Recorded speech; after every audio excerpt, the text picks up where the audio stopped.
November 12న ఏం జరిగింది? ఈరోడ్లో ఉన్న మా సిట్ అధికారులకి సమాచారం అందింది. అప్పటికే పత్రికలలో ఫోటో ప్రచురింపబడిన గుణరాజ్ ద్రవిడ కజగం కార్యకర్తని కలిశాడని, మోటార్ సైకిల్పై తిరుచునాపల్లి వెళ్తున్నాడని. అంతే. ఈ రోడ్ నుంచి మా దళం వెంటాడింది. మరో దళం తిరుచునాపల్లి శివారులో కాపలా కాసింది. రాత్రి 8:30 గంటలయ్యింది.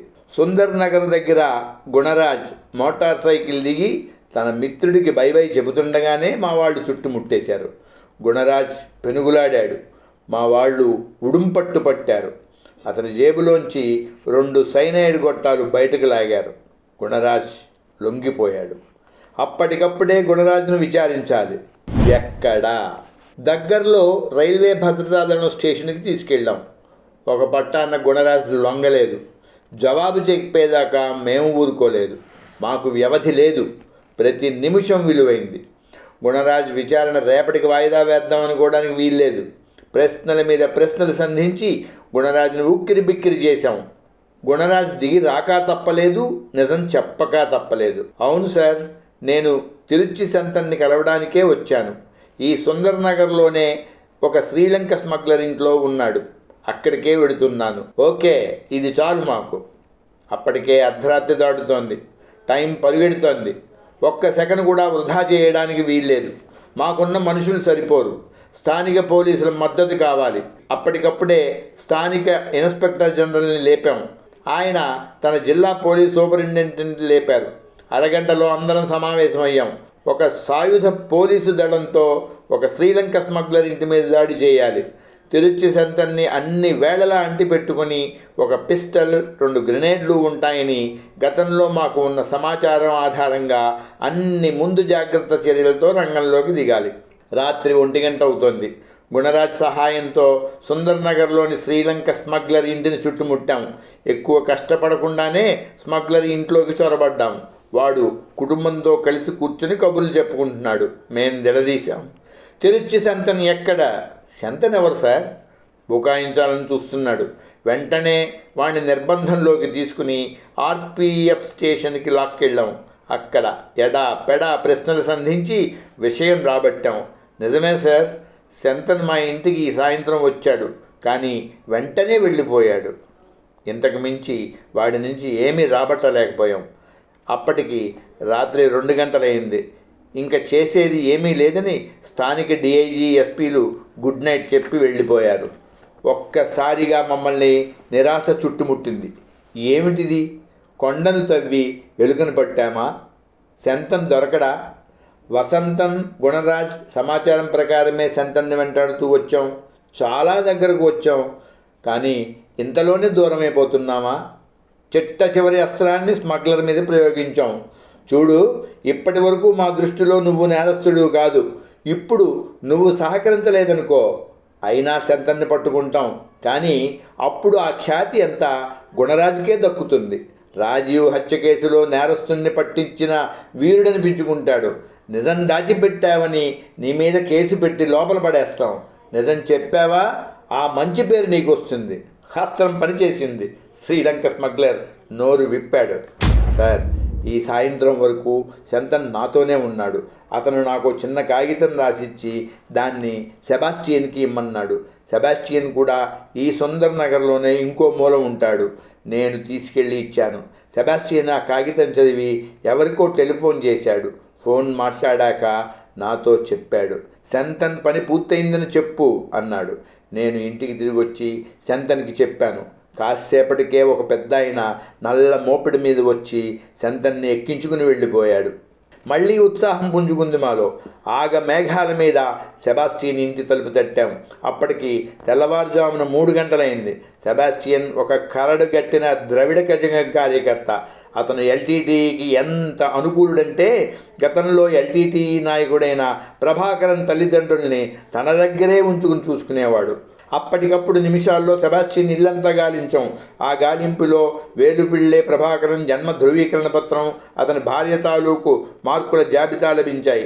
ఎల్టీటీ చిహ్నమైన పులిబొమ్మ చిత్రించి ఉన్న 2 ఖాళీ కోడిగుడ్డు గోళాలు దొరికాయి. ఇక సెబాస్టియన్ నుంచి సమాచారాన్ని రాబట్టడం ప్రారంభించాం. ఈ సాయంత్రం ఎన్ని ఫోన్ కాల్స్ చేశావు? 3 సార్. ఎవరెవరికి చెప్పాడు. వాళ్ళెలా ఉంటారు వర్ణించాడు. అందులో ఒకటి గురించి సెబాస్టియన్ చేసిన వర్ణన. స్మగ్లర్ సమాచారంలో స్మగ్లర్ ఇంటి దగ్గర నుంచి శంతన్ని మోపెడి మీద ఎక్కించుకు వెళ్ళిన పెద్ద ఆయనకి సరిపోయింది. ఆ పెద్ద ఆయనకి మోపెడి ఉందా? ఉంది. పేరేంటి? ఏం చేస్తుంటాడు? ఆనందరాజా. ఆయన ద్రవిడ కజగం కార్యకర్త. తిరుచిరాపల్లికి 16 కిలోమీటర్ల దూరంలో ఉన్న అన్నానగర్లో ఉంటాడు. సరే, నువ్వు మాతో రా, వచ్చి ఆనందరాజా ఇల్లు చూపించాలి, నడు. సెబాస్టియన్ను కూడా మా నిర్బంధంలోకి తీసుకుని అతనిచ్చిన ఆనవాళ్లతో అన్నానగర్లోని ఆనందరాజా ఇల్లు పట్టుకున్నాం. అప్పటికి టైం తెల్లవారుజామున 4 గంటలు.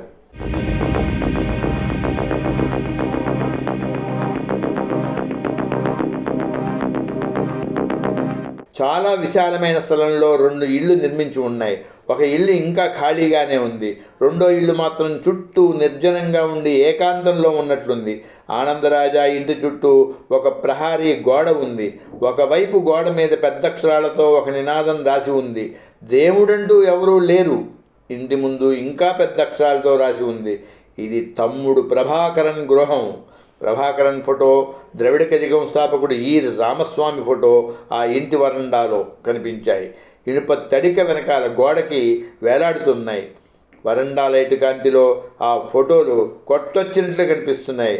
అర్థమైపోయింది. ఆ కొద్ది క్షణాల అధ్యయనంతో మాకు తెలిసిపోయింది. సరిగ్గా శంతన్ ఎక్కడున్నాడో అక్కడికే చేరుకున్నాం. ఇంకా మసక చీకట్లు తొలగిపోలేదు. టైం 4:15 అవుతోంది. ఆ రోజు నవంబర్ 13. మా దగ్గర అప్పుడు బ్లాక్ క్యాట్ కమాండో లేరు. కోననకుంటలో శివరాజన్ ముఠాపై దాడి జరిగాక ఎన్ఎస్జీ కమాండోల్ని మా పరిధి నుంచి ఉపసంహరించారు. ఏం చేద్దాం? అయినా పర్వాలేదు, మన దగ్గర తిరుచినాపల్లి నుండి వచ్చిన సాయుధ పోలీసు దళం ఉంది. ఇప్పుడిక ముందుకు చొచ్చుకుపోవడం మినహా మార్గం లేదు. మీనమేషాలు లెక్కించే సమయం అంతకంటే లేదు. ఓకే, కమాన్, మీరంతా అటు ఇటు అన్ని వైపులా గోడవారుగా నక్కి ఉండండి. మీకు సంకేతం రాగానే ఇంట్లోకి దూసుకుపోండి. లోపల నుంచి ఎవరైనా ఫైర్ చేస్తే వెంటనే తిప్పి కొట్టండి. ఇలాంటి ఆదేశాలు ఇచ్చి సాయుధ పోలీసుల్ని కీలక స్థానాల్లో మోహరింపజేశాం. ఇక వ్యూహం అమలు చేశాం. ఒకటే ధ్యేయం, తెల్లవారి వెలుగు వచ్చే లోపల శంతన్ని పట్టేయాలి. సెబాస్టియన్, నువ్వు గేటు దగ్గర నిలబడి ఆనందరాజాని పిలువు. అతను వరండాకున్న ఇనుప గిరిలు తలుపు తాళం కూడా తీసుకుని బయటకు వచ్చేలా చేయాలి. తేడా రాకూడదు అని హెచ్చరికలు చేసి సెబాస్టియన్ వదిలాం. మేమందరం గోడవారిని నక్కి నక్కి లోపలికి చూస్తున్నాం. సెబాస్టియన్ వీధి గేటు దగ్గర నుంచి కేక వేశాడు, ఆనంద్, ఆనంద్. ఆనంద్ తలుపు తీసుకుని వరండాలోకి వచ్చాడు. ఇనుప గ్రిల్లోంచి బయట గేటు దగ్గరున్న సెబాస్టియన్ని చూశాడు. వస్తున్నానుండు అన్నట్లు సైగ చేసి లోపలికెళ్ళి తాళాలు తెచ్చి వరండా తలుపు తీశాడు ఆనంద్. బయట గేటు కూడా తాళం తీద్దామని రాబోతున్నాడు. వరండా లైట్ వెలుగులో ఆ వెనకాల హాలు గుమ్మంలోంచి బయటకు ఆతృతగా తొంగి చూస్తున్న నల్లటి ఆజానుబాహుడైన మనిషి మాకు కనిపించాడు. ఎస్, వాడే శంతన్. మా మనోఫలకం మీద అచ్చైన వాడి ఫోటో కళ్ళల్లో కదిలింది. హుర్రే! బయట గేటు కేసి వస్తున్న ఆనంద్ పసిగట్టాడు. అకస్మాత్తుగా ఆగి వెనక్కి తిరిగి శంతన్ పారిపో అంటూ ఆదిచాడు. ధన్ అంటూ లోపల నుంచి హాలు తలుపు మూసేశాడు శంతన్. కమాన్, అటాక్! కనురెప్పపాటు కాలంలో అందరం ఉరికాం. ఆ వరండాలో క్షణాల్లో ఇల్లంతా చుట్టుముట్టేశాం. ముందు తలుపులు వెనక తలుపులు అన్నీ బాధేస్తున్నాం. తుపాకులు వెనకకు తిప్పి మడమతో బాధేస్తున్నాం. తలుపులు బద్దలు కొట్టైనా శంతన్ని పట్టుకోవాలి. కనీసం 1 డజన్ మంది అధికారులు మూకుమ్మడిగా తలుపులు బద్దలు కొట్టే ప్రయత్నం చేస్తున్నాం. అన్నీ కొత్త తలుపులే, తెలుసుకోవడం లేదు. క్షణాలు దొల్లిపోతున్నాయి. శంతన్కి వ్యవధి ఇవ్వకూడదు. ఇస్తే సైనైట్ మింగేస్తాడు. కమాన్ కమాన్, హర్రీ అప్ అనుకుంటూ తలుపులు బద్దలు కొడుతున్నాం. ఇంతలో ఒక కిటికీలోంచి ఒక ఆఫీసర్ లోపలకు చూశాడు. శంతన్ నేల మీద పడుకొని సైనాడు గొట్టాలు తీస్తున్నాడు. యూ డర్టీ అనుకుంటూ ఆ ఆఫీసర్ శంతన్ చేతి మీద ఫైర్ చేశాడు. ఈలోగా మేము హాలు సింహద్వారం తలుపు గడియలోకి ఫైర్ చేసాం. మరో దళం ఇంటి వెనకాల తలుపు గడియలోకి ఫైర్ చేసింది. తలుపు గడియ ఊడిపోగానే లోపల నుంచి ఒక మహిళ బయటకు పరిగెత్తింది. ముందు నుంచి వెనక నుంచి అందరం లోపలికి దూకి ఒక్కసారిగా శంతన్ చుట్టుముట్టాం. అప్పటికే ఆఫీసర్ షూట్ చేసిన బుల్లెట్ గురి తప్పి గోడకి తగిలి తిరిగి వచ్చి శంతన్ని కొట్టింది. అతను సైనైడ్ మింగేసి గిలగిలా తన్నుకుంటున్నాడు. సైనైడ్ విరుగుడు ఇంజెక్షన్ ఎక్కించేస్తున్నాం. బలిష్టమైన మనిషి కావడంతో ఇతను స్పృహ కోల్పోతూ కూడా బలంగా గింజుకుంటున్నాడు. సైనైడ్ విరుగుడు మందు శంతన్ శరీరంలోకి ఎక్కేసింది. అమ్మయ్య అనుకుంటూ హుటాహుటిన శంతన్ని హాస్పిటల్కి తరలించాం. శంతన్ దొరికిపోయాడు. వీడికి సైనైడ్ ఇంజెక్షన్ విరుగుడు ఇచ్చేసాం. ఇక వీడు బతికేస్తాడు. బతికేస్తే బాగుండు భగవంతుడా అనుకుంటూ శరవేగంగా డ్రైవ్ చేసి 25 కిలోమీటర్ల దూరంలో ఉన్న హాస్పిటల్లో చేర్చాం. డాక్టర్లు ఉరుకులు పరుగుల మీద స్ట్రెచర్ పైన తీసుకెళ్లి నాడి పట్టుకున్నారు. అంతే, డాక్టర్లు శంతన్ చేయి వదిలేశారు. My god, he's dead. Shantan చనిపోయాడు.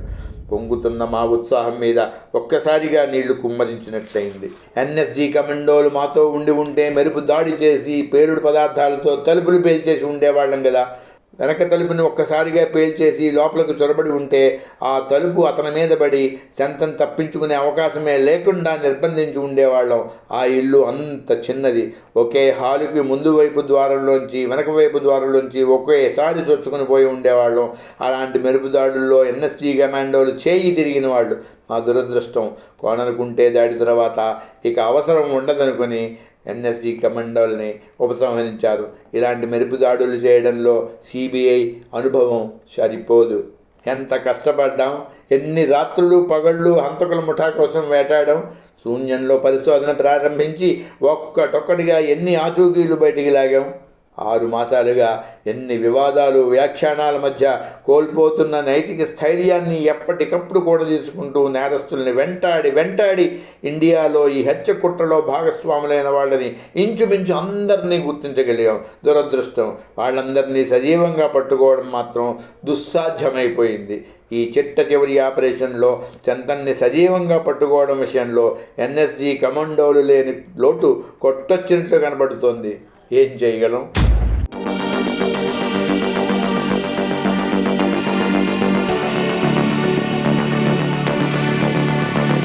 ఆ ఇంట్లో శంతన్ చేతి రాతతో ఉన్న కాగితాలేమైనా దొరుకుతాయేమోనని గాలించాం. ఏమీ దొరకలేదు. అయితే ఈ విచారణలోనే మరో విషయం బయటపడింది. తిరుచి శంతన్ కొన్ని రోజుల పాటు ఎల్టీటీఈకి బలమైన మద్దతుదారుడైన తమిళ ప్రొఫెసర్ దంపతుల ఇంట్లో ఉన్నాడట. వెంటనే ఆ ప్రొఫెసర్ల ఇల్లు గాలించాం శంతన్ చేతి రాత కోసం. కానీ మాకు మిగిలిందల్లా ప్రయాస మాత్రమే.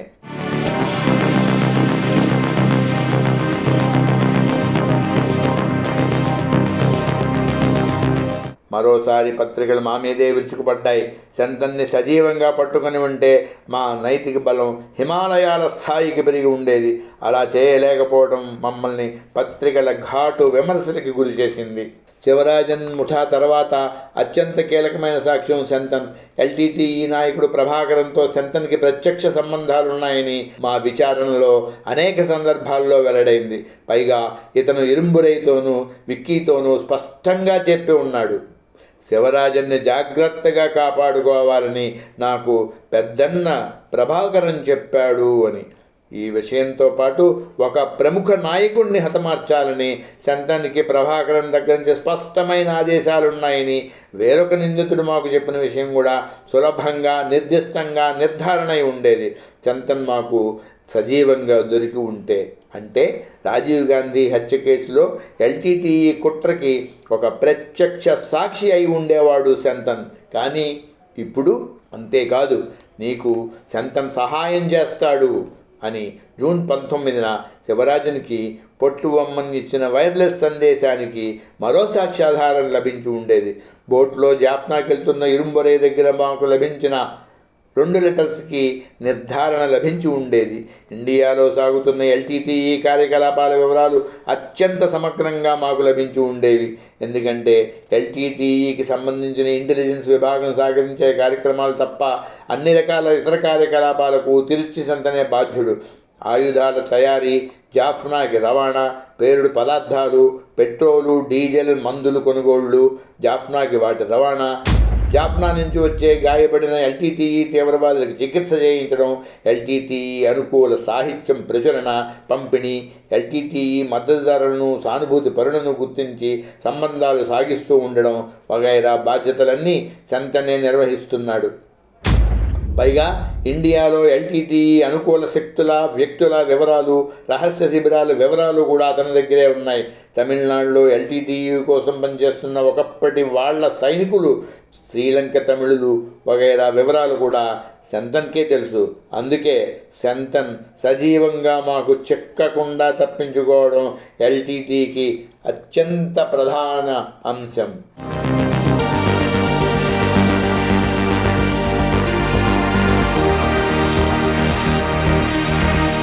అన్నానగర్ ఆపరేషన్లో కీలక సాక్షి శంతన్ని కోల్పోయాం. మరి మేం సాధించిందంటూ ఏమైనా ఉందా? శంతన్ దాక్కున్న శిబిరం మీద దాడితో రాజీవ్ గాంధీ హత్యలో భాగస్వాములైన ఇండియాలో ఉన్న అందరు నేరస్తుల్ని మేము పట్టుకున్నట్లే సజీవంగానే నిర్జీవంగానో మరికొంతమంది పాత్రను కూడా మేము శల్య పరీక్ష చేయాల్సి వచ్చింది.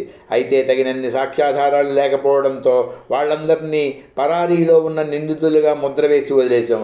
మరో ముఖ్యమైన విషయం ఏమిటంటే శంతన్ని మేము చుట్టుముట్టడం అంటే ఇండియాలో ఎల్టీటీఈ సానుకూల ప్రచార కార్యక్రమాలకు మూల విరాట్ లాంటి వ్యక్తిని ఎల్టీటీఈ శాశ్వతంగా కోల్పోవడమే. శంతన్కి ముందు ఈ పనులన్నీ చూస్తుండే కిరుబన్ 1991 ఫిబ్రవరి నుంచి జైల్లో ఉన్నాడు. అతని స్థానంలో శంతన్ వచ్చాడు. కానీ ఇప్పుడు శంతన్ని కూడా ఎల్టీటీఈ కోల్పోయింది. ఇది ఎల్టీటీఈకి ఇండియాలో కోలుకోలేనంతటి ఎదురు దెబ్బ. మరి సాక్ష్యం ఏమైనట్లు? తిరుచి శంతన్ జాఫ్నాలోని స్టేషన్ 14తో వైర్లెస్ కమ్యూనికేషన్స్ జరుపుతుండేవాడు. స్టేషన్ 14 అనేది ఎల్టీటీఈ ప్రధాన నాయకుడు వేలుపిళ్ళై ప్రభాకరన్ కేంద్ర కార్యాలయానిది. కోయంబత్తూరులో మేము అరెస్టు చేసిన విక్కీ రఘులు స్పష్టంగా చెప్పారు. తిరుచి శంతన్ ఆపరేటర్ అయిన డిక్సన్ క్రమం తప్పకుండా ప్రభాకరన్ వైర్లెస్ ఆపరేటర్తో సంభాషిస్తూ ఉండేవాడని. ఈ అంశాలు చాలు శంతన్ నేరుగా ప్రభాకరన్ నుంచే ఆదేశాలు స్వీకరిస్తూ ఉండేవాడు అని చెప్పడానికి. అంతేకాదు శంతన్ ఇరుంబరైకి, విక్కీకి స్పష్టంగా చెప్పి ఉన్నాడు శివరాజన్కి సహకరించవలసి ఉంటుందంటూ తనకి ప్రభాకరన్ నుంచి ఆదేశాలు వచ్చాయని. అందుకే శంతన్ మాకు సజీవంగా దొరికి ఉంటే మమ్మల్ని మూల నేరస్తుడైన ప్రభాకరన్ దాకా తీసుకెళ్ళి ఉండేవాడు. అలా జరగకపోయి ఉన్నప్పటికీ ప్రభాకరన్, పొట్టువమ్మన్, అఖిలల మీద తిరుగులేని కేసును సిట్టు రూపొందించింది. ఈ ముగ్గురికి వ్యతిరేకంగా మాకు కావాల్సిన సాక్ష్యాధారాలు లభించాయి. రాజీవ్ గాంధీ హత్య కేసులో నిందితుల జాబితాలో మొదటి ముగ్గురు వీళ్లే. 1994 డిసెంబర్లో ప్రభాకరన్, పొట్టువమ్మన్ల అరెస్టు కోసం ఇంటర్పోల్ రెడ్ కార్నర్ నోటీసులు జారీ చేయాలని కోరుతూ సిబిఐ రాసింది. 1995 జూన్లో ఈ ముగ్గురికి దేశ బహిష్కారం విధించాల్సిందిగా శ్రీలంక ప్రభుత్వాన్ని ఇండియా కోరింది.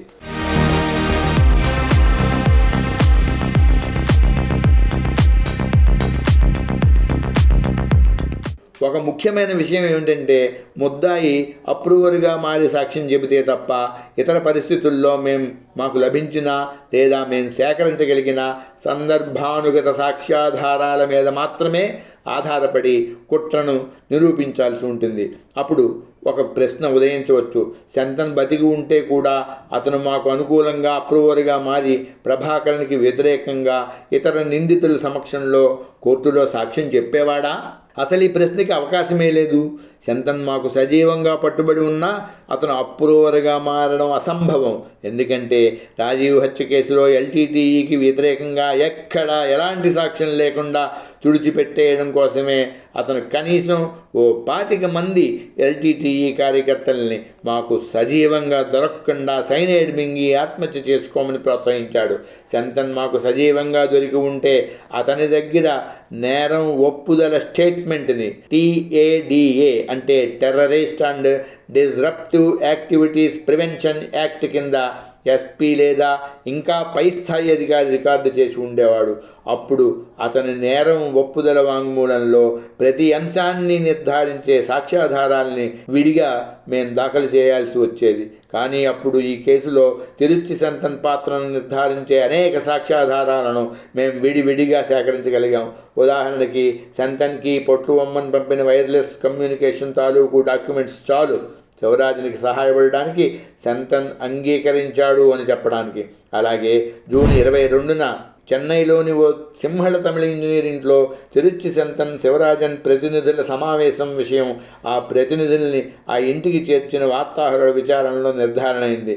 చెన్నై నుంచి బెంగళూరుకి శివరాజన్ ముఠా తరలింపు కూడా విడివిడిగా మౌఖిక సాక్ష్యాలు, ట్యాంకర్ సాక్ష్యం, డాక్యుమెంట్ల పూర్వక సాక్ష్యాలతో నిర్ధారణ అయింది. జాఫ్నా పారిపోతున్న ఇరుంబొరై దగ్గర మాకు దొరికిన లెటర్స్ ఈ అన్ని నేరాల విషయంలోనూ సెంతన్ నేరం ఒప్పుదల స్టేట్మెంట్ నిర్ధారించగలిగినంత బలంగా నేరాన్ని నిర్ధారించేవే. మా సిట్ దృష్టిలో తిరుచి సెంతన్ సజీవంగా చిక్కకపోయినంత మాత్రాన మేం కోల్పోయిన సాక్ష్యాధారాలు ఏమీ లేవు. గతంలో ఈ దర్యాప్తులో భాగంగానే మేము ఇరుంబొరై ఇంట్లో గాలించినప్పుడు అతనికి సెంతన్ 1989లో రాసిన ఇన్లాండ్ లెటర్స్ దొరికాయి. ఆ లెటర్స్లో దస్తూరికి ఇప్పుడు జాఫ్నా పారిపోతూ నావీకి పట్టుబడిన ఇరుంబొరై దగ్గర మేం స్వాధీనపరుచుకున్న లెటర్స్లో దస్తూరికి వ్యత్యాసం ఏమీ లేదు. అంటే ఆ లెటర్స్ని ఈ లెటర్స్ని రాసిన సెంతన్ ఒక్కరే. ఆ రకంగా రాజీవ్ గాంధీ హత్య కేసులో సెంతన్ పాత్రను నిర్ధారించే సాక్ష్యాధారాలను చాలా సేకరించాం. ఎటొచ్చి సెంతన్ మాకు సజీవంగా దొరికి ఉంటే ఆ ఆనందమే వేరు. రాజీవ్ గాంధీ హత్య కేసు దర్యాప్తుని ఒక నవలగా మాత్రమే రాయాల్సి వస్తే ఆ నవల ఇక్కడితో ముగిసినట్లే. కానీ మా ముందున్న లక్ష్యం చాలా పెద్దది. కేవలం నేరస్తుల్ని గుర్తించి వెంటాడి పట్టుకోవడమే కాదు, వాళ్ళందరినీ కోర్టుకి ఎక్కించాలి. వాళ్ళ మీద తిరుగులేని సాక్ష్యాలతో, ఇతర ఆధారాలతో వాళ్ళ నేరాన్ని నిరూపించాలి. అందుకే ఈ కథ ఇంకా కొనసాగింది. అది ఎలా సాగిందంటే వచ్చే ఎపిసోడ్లో.